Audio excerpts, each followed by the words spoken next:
Begin with some breaking news, though.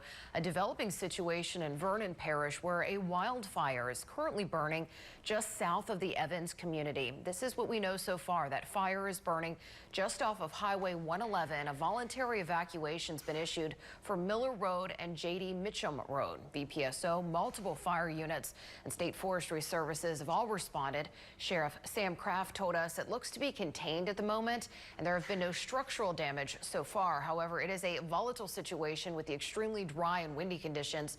We're going to keep you updated as we learn more.